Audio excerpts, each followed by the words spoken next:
CM Dhami ने cabinet बैठक में लिए कई अहम महत्वपूर्ण फैसले। एनएच और स्टेट हाईवे के किनारे भवन निर्माण के लिए नक्शा किया अनिवार्य। नैनीताल हाईकोर्ट ने लगाई 200 ml शराब टेट्रा पैक की बिक्री पर रोक, कहा इससे पर्यावरण को होगा नुकसान। केदारनाथ में एक दिन में 13,000 तीर्थयात्री ही कर सकेंगे बाबा के दर्शन। नई व्यवस्था के तहत बना यह प्लान।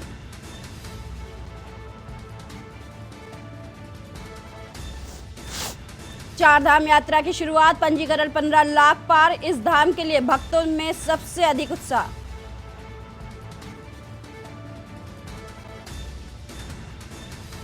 तापमान बढ़ने के साथ धधकने लगे जंगल। एक ही दिन में 18 स्थानों पर लगी आग, मची भगदड़।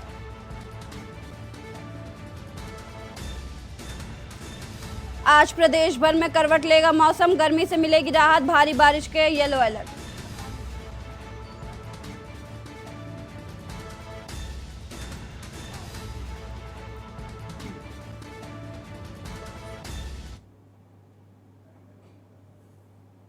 नमस्कार, मैं हूं आपके साथ सपना झा। खबर उत्तराखंड में आप सभी का स्वागत है। खबर हरिद्वार से है, जहां पर देश में कोरोना के केसों में लगातार बढ़ोतरी देखी जा रही है, जिसका असर अब देवभूमि उत्तराखंड में भी देखा जा रहा है। तेजी से बढ़ते कोरोना के मरीजों की संख्या ने एक बार फिर सबको हैरान कर दिया है। वहीं तीर्थ नगरी हरिद्वार में भी बढ़ते कोरोना के मरीजों की संख्या से अधिकारियों के होश उड़ गए। हरिद्वार जिले में कोरोना के 32 मरीज सामने आए हैं, जिसमें 3 मरीज मेला अस्पताल में भर्ती, जिनका अस्पताल किया जा रहा है। वहीं 22 अप्रैल से चारधाम यात्रा शुरू होने वाली है, मगर कोरोना के मरीजों में लगातार बढ़ोतरी होती जा रही है, जिसने स्वास्थ्य विभाग की परेशानियां भी बढ़ा दी। आपको बता दें, स्वास्थ्य विभाग द्वारा हरिद्वार के बॉर्डरों पर कोरोना की जाँच की जा रही है।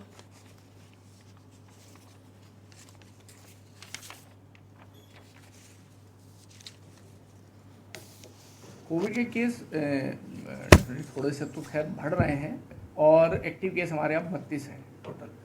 तो उनमें से एक जैसे 3 मेले में एडमिट हैं, एक गुरुग्राम में होम आइसोलेशन में है, बाहर भी हैं, केएमएच में है, एम्स में एडमिट है।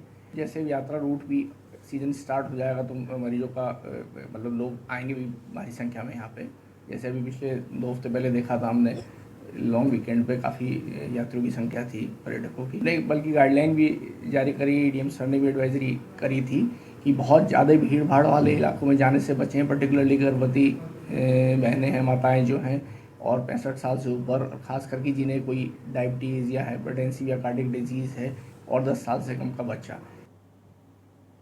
खबर डोईवाला से है, जहां दूधली गांव की सुषमा नदी से सटे कैमरी गांव की आबादी को बरसात में नदी में आने वाली बाढ़ से बचाने के लिए नदी तट पर बाढ़ सुरक्षा कार्य के तहत सुरक्षा दीवार का निर्माण कार्य शुरू हो गया है।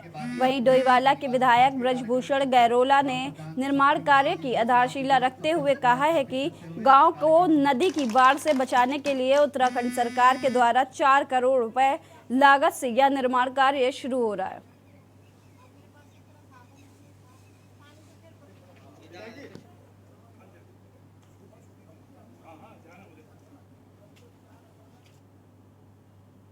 कली चुसू पानी में गत वर्ष जो बरसात के समय यहाँ पर सुषमा नदी में पानी ने बहुत ज़्यादा घरों के लिए नुकसान कर दिया था। काफ़ी घर हमारे क्षतिग्रस्त हो गए थे, काफ़ी उसमें पूरा लैंड का इरोजन हो रहा था, लगातार खतरा हो गया था। कई घरों के लिए बहुत ही ज़्यादा स्थिति बहुत ख़राब हो गई थी। तो मैं उस समय आया था, मेरे साथ विभाग के अभियंता भी आए थे, मेरे जनप्रतिनिधि सब, कमल जी वगैरह, ये सब हमारे प्रधान जी, श्याम सिंह जी, सभी लोग यहाँ पर आकर के हम लोग सुबह आए थे। तो हमने पहले तो गांव के लोगों को सुरक्षित स्थान पे पहुँचाने का काम किया कि भाई इनको पहले सुरक्षित स्थानों पे पहुँचाया जाए। फिर उसके बाद हमने प्रोटेक्शन के लिए हमने जाले लगाने के लिए तत्काल उस पर जाले लगाए। आप देख सकते हैं कि उस समय जो हमने ये नदी के किनारे जो है सब सुरक्षा के लिए सुरक्षा जाले लगवाए थे। असल में जो हमारे पिछली बार बरसात हुआ था उस समय बहुत सुषमा नदी से बहुत ज़्यादा कटाव हो गया था। जो हमारा बड़कली गांव के चिसुपानी ग्राम है तो काफ़ी कटाव हो गया था, उसमें एक आधा कमरा भी लोगों के गिर गए थे। तो हमने क्षेत्रीय विधायक ब्रजभूषण गुर्राले जी को बुलाया हुआ है। पूरा मौके पर उन्होंने अपनी टीम, सिंचाई विभाग की टीम को साथ बुलाकर इसका सर्वे कराया। उन्होंने उसी समय उस पर कार्रवाई के लिए उचित कार्रवाई का हमें आश्वासन दिया ग्रामीण को तो उसका फल है जो आज इतने जल्दी बरसात से पहले इस कार्य को शुरू किया जा रहा है, जिसमें जगह जगह पर मेरे ख्याल से इस साइड में 180 मीटर है, पार जो त्यागी गार्डन है उधर 150 मीटर है। खबर लक्सर से है, जहां क्षेत्र के डूंगर गांव स्थित राजकीय प्राथमिक विद्यालय में एक 8 वर्षीय बच्चे को अध्यापक द्वारा बेल्ट से पीटे जाने का मामला सामने आया। आपको बता दें कि लक्सर क्षेत्र के गांव डूंगरपुर में स्थित राजकीय प्राथमिक विद्यालय है, जिसमें गांव का ही एक चंद्र किरण नामक व्यक्ति अध्यापक है, जिसके द्वारा गांव के ही एक अनुसूचित जाति अंतर्गत आने वाले कक्षा 3 के 8 वर्ष के बच्चे को बेल्ट से पीटा गया है, जिससे बच्चे के शरीर पर चोट के निशान बने हुए हैं। वहीं ग्रामीणों ने बताया है कि अध्यापक चंद्र किरण गांव डूंगरपुर का ही निवासी है। ग्रामीणों का आरोप है कि अध्यापक अनुसूचित जाति के बच्चों से भेदभाव रखता है और उनकी पढ़ाई पर भी कोई ध्यान नहीं देता है।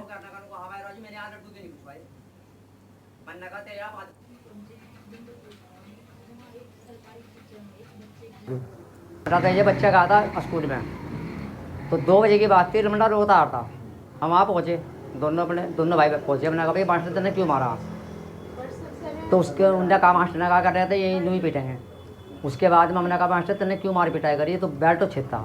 तो जो बच्चे इसकी क्लास में पढ़े थे उन्होंने गवाही दी, कहना का मास्टर तेरी बहुत बड़ी गलती, 3 दिन सिर में मारी, 2 दिन मक्का पर मारी। हमारे गाँव का टीचर का मास्टर ही चंद्रकिरण नाम का, और जातिवाद ज़्यादा करता है। पिटाई विटाई मामला कुछ नहीं है, वो बच्चे आपस में बाहर लड़ रहे थे। उन्हें एक गांव वाले एक आदमी थे, क्या नाम उनका, वो लेके आए यहाँ। उसको बच्चे को डराने के लिए मैंने उसके सर पे एक बेल्ट से वो लगा दिया, तो वो इस बात को गांव वालों ने ज़्यादा ही तूल पकड़ लिया, बस ये मैटर है। वो हमारे संज्ञान में भी ये बात आई है, और जो संबंधित वहाँ प्रधान अध्यापक है जो इंचार्ज में है, वो आए थे। तो हमने उनसे पूछा भाई विषय क्या है, क्या बात रही, आखिर पिटाई की नौबत कैसे आई, इसमें कहाँ तक सच्चाई है। तो उन्होंने ये स्वीकार किया कि भाई झगड़ा गांव में हुआ बच्चों का, कुछ लोग लेकर के मेरे पास बच्चों को आए, वो मैंने बच्चे को धमकाया भी है, और धमका करके बच्चे को वहाँ से बाहर निकाल दिया।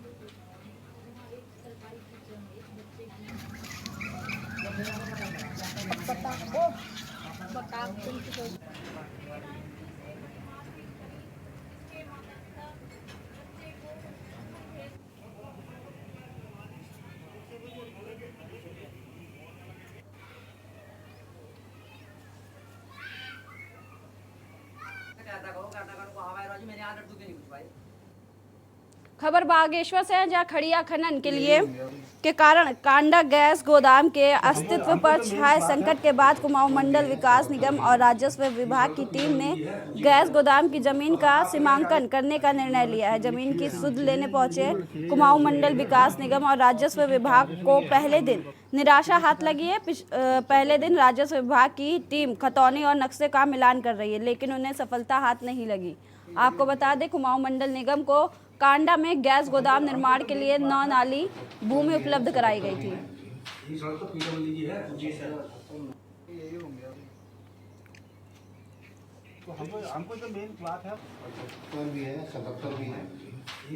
इसके संबंध में हमें यहाँ पे एक पत्र मिला है डीएम साहिबा की तरफ से भी, और एक कांडा के की तरफ से। पहले तो हम ये चाह रहे थे कि इसमें हम एक अपना जो हमारी जो ज़मीन है यहाँ पर 9 नाली 6 मुट्ठी के समथिंग, इसका सीमांकन कर लें। अब सर जब तक इसकी सीमांकन होगा, फरमाइश होगी, उसके बाद ही मैं आपकी पूरी इसकी जानकारी दे पाऊँगा। अभी तो फ़िलहाल इसकी हम सीमांकन ही का काम करने के लिए आए हुए हैं नैनीताल। खबर देहरादून से है, जहां मुख्यमंत्री पुष्कर सिंह धामी ने सचिवालय देहरादून में सैन्य धाम की उच्च स्तरीय समीक्षा बैठक की। इस दौरान मुख्यमंत्री ने अधिकारियों को कार्य में तेजी लाने के निर्देश दिए हैं। मुख्यमंत्री ने बैठक में अधिकारियों को सैन्य धाम के निर्माण कार्य में और तेजी लाए जाने के निर्देश दिए हैं। सीएम ने सैन्य धाम का स्वरूप भव्य और दिव्य हो, इसके लिए अन्य राज्यों के सैन्य धामों की भी स्टडी की गई है। उनमें जो बेहतर कार्य किए गए हैं उन कार्यों को समावेश सैन्य धाम में किया जाए। यह भी सुनिश्चित किया जाए कि सैन्य धाम में उत्तराखंड की झलक दिखे। वहीं बैठक में मुख्यमंत्री को अधिकारियों ने जानकारी दी कि सैन्य धाम के निर्माण के कार्य प्रगति 45% तक हो चुकी है।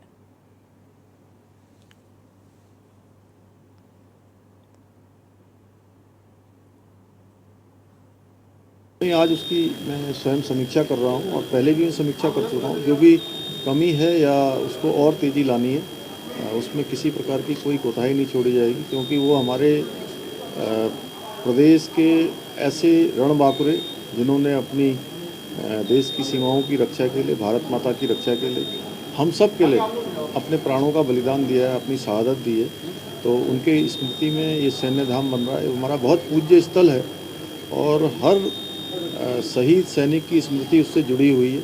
सभी का मैं कहूँ कि एक तरफ से श्रद्धा का वो केंद्र रहेगा, इसलिए उसकी में कोई कमी नहीं छोड़ी जाएगी।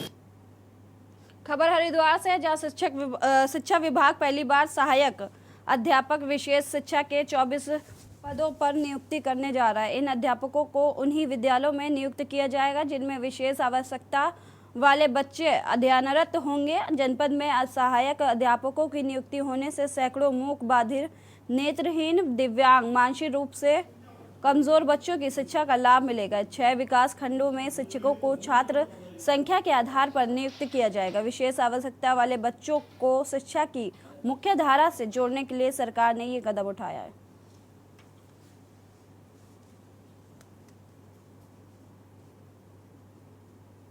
हरिद्वार में जो हमारे विशेष आवश्यकता वाले बच्चे हैं, जिनमें विकलांग बच्चे आते हैं और अन्य प्रकार के जो भी होते हैं, उन बच्चों के लिए इस वर्ष जनपद में 24 अध्यापकों की नियुक्ति की जाएगी, जिसमें से 5 हमारे एससी के होंगे, 1 बच्चा एसटी का है, 3 टीचर ओबीसी के होंगे और 1 फिजिकली हैंडीकैप और 12 अदर्स होंगे। तो ये अध्यापक उन बच्चों को पढ़ाएंगे जो विशेष आवश्यकता वाले बच्चे हैं और इन अध्यापकों की नियुक्ति उन्हीं विद्यालयों में कराई जाएगी जहाँ इस प्रकार के बच्चे अध्ययनरत हैं। हमारे प्रॉपर जो स्कूल हैं हमारे, और अभी नया सत्र शुरू हुआ है, हम इसका डाटा मांग रहे हैं। कुछ पुराना डाटा है हमारे पास, लेकिन नया डाटा मांग रहे हैं और जब डाटा आ जाएगा उसी के अनुसार नियुक्ति की जाएगी। इसका विज्ञापन भी हमने कल निकाल दिया है। और वक्त एक छोटे से ब्रेक का, जल्द हाजिर होंगे। आप देख रहे हैं के न्यूज़, खबरों का सारथी। ब्रेक के बाद आप सभी का स्वागत है। बढ़ते हैं खबरों की ओर। खबर देहरादून से है, जहां जिला प्रशासन द्वारा अतिक्रमण हटाओ अभियान के लिए अभियान चलाया गया। प्रशासन की 5 टीमों ने अलग अलग इलाकों में कार्रवाई की। करीब 75 इलाकों से अतिक्रमण, अवैध ठेली हटाए गए। जेसीबी से अस्थायी निर्माण भी ध्वस्त किया गया। इस दौरान कुछ स्थानों पर हल्का विरोध भी हुआ, लेकिन पुलिस प्रशासन की सख्ती के आगे किसी की एक भी ना चली। जिलाधिकारी सोनिका के निर्देश पर 5 जोन में जिम्मेदारी बांटते हुए नगर निगम, पुलिस प्रशासन, लोनेवी, एमडीडीए की संयुक्त टीमें बनाई गई। कार्रवाई के दौरान नगर निगम की 2 टीमों ने घंटाघर से मसूरी डाइवर्जन से ISBT सहारनपुर रोड 6 नंबर से रायपुर रोड तक कार्रवाई की। इसमें अतिक्रमण के चालान काटकर जुर्माना भी वसूला गया। तो हटाना ही पड़ेगा। जो ट्रैफिक कंजेशन का इशू होता है, स्पेशली जो जंक्शंस हैं हमारे, जहाँ पे कि बहुत ज़्यादा अतिक्रमण हो गया और जिसकी वजह से जो ट्रैफिक फ्लो है उसके अंदर इश्यूज आते हैं, तो उसके क्रम में जो नगर निगम है और ट्रैफिक पुलिस है और जो हमारे प्रशासन की टीम है वो गई है आज अतिक्रमण हटाने। 5 टीमें बनाई गई हैं और वो 5 टीमें जो हैं जहाँ जहाँ अतिक्रमण की अदरवाइज भी हमारे पास सूचना आ रही है, स्पेशली फुटपाथ और जंक्शंस और मेन रोड जो हैं जहाँ पे हमें ट्रैफिक का भी इशू आ रहा है, वहाँ पे हम फर्स्ट फेज में कर रहे हैं। खबर देहरादून से है, जहां मौसम विभाग ने अगले 4 दिन तक प्रदेश के विभिन्न इलाकों में बारिश और ओलावृष्टि और अधड़ चलने की चेतावनी दी है।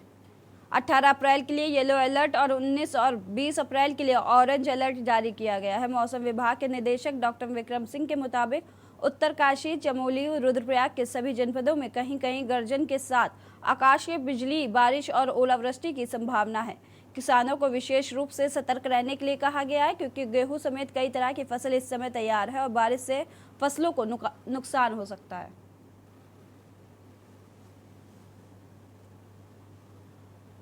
नमस्कार, मैं विक्रम सिंह, निदेशक मौसम केंद्र देहरादून से। उत्तराखंड के लिए मौसम की बात करें, 18 शाम रात से जो है मौसम में बदलाव आ रहा है। एक पश्चिमी विक्षोभ आ रहा है जिसकी वजह से रेन थंडरस्टॉर्म एक्टिविटी प्रदेश में मिलने वाली है। तो 18 शाम रात से जो है मैं कहूँगा जो हमारे अंदर के डिस्ट्रिक्ट से उत्तराखंड के उत्तरकाशी, चमोली, पिथौरागढ़, रुद्रप्रयाग, बागेश्वर, तो इनमें तो अनेक जगहों तक में कल शाम रात से जो है जो एक्टिविटी वो शुरू हो जाएगी, हल्की से मध्यम तक की। और जो गढ़वाल क्षेत्र है हमारा, उसमें भी कुछ जगहों में जो है हल्की रेन थंडरस्टॉर्म एक्टिविटी शुरुआत कल रात से हो जाएगी। इसके साथ जब आप 19 और 20 को जाएंगे या 21 को जाएंगे तो इसमें भी जो रेन थंडरस्टॉर्म एक्टिविटी वो बढ़ने वाली है। आप ये कह सकते हैं कि जो ज़्यादातर जगहों में 19 और 20 को जो है हल्की से मध्यम बारिश और थंडरस्टॉर्म एक्टिविटी वो दिखेगी। इसके साथ साथ जब आप 21 में जाएंगे तो थोड़ा डिस्ट्रीब्यूशन कम होगा, लेकिन फिर भी कहूँगा कि मैं जो है अनेक जगहों तक में हल्की से मध्यम बारिश जो है 21 तारीख को भी मिलेगी। 22 में हालांकि जो एक्टिविटी वो कम होनी शुरू हो जाएगी। कुमाऊं क्षेत्र में कुछ जगहों तक में रहेगी, अंदर के जो डिस्ट्रिक्ट गढ़वाल रीजन के उनमें भी कुछ जगहों तक में एक्टिविटी हल्की वो मिलेंगी और बाकी जगह मौसम साफ होना शुरू हो जाएगा और 23 से करीब क्लियर होना शुरू हो जाएगा। छुटपुट एक्टिविटी हायर रीचेज में आप कह सकते हैं कि जो अंदर के डिस्ट्रिक्ट उनमें थोड़ी हो सकती है।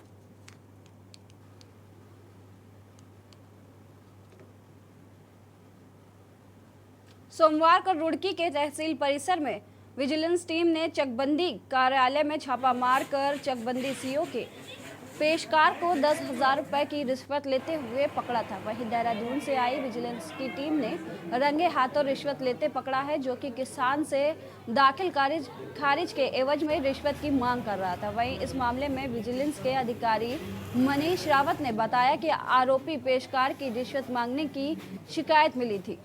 कई घंटों की लंबी पूछताछ और कार्रवाई के बाद विजिलेंस की टीम देर शाम आरोपी पेशकार को अपने देहरादून ले गई, जहां उसे न्यायालय में पेश किया जाएगा।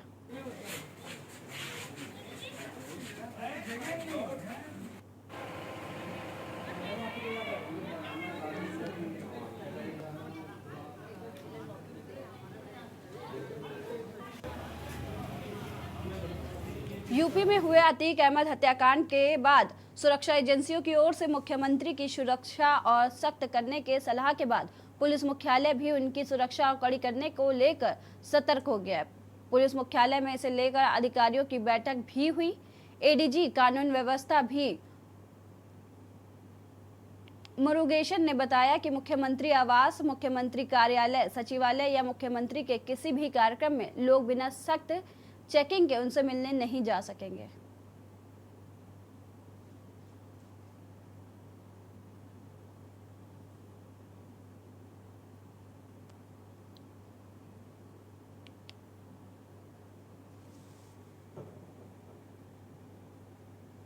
फिलहाल खबरों में इतना ही। देखते रहिए के न्यूज़। आप देख रहे हैं के न्यूज़, खबरों का सारथी।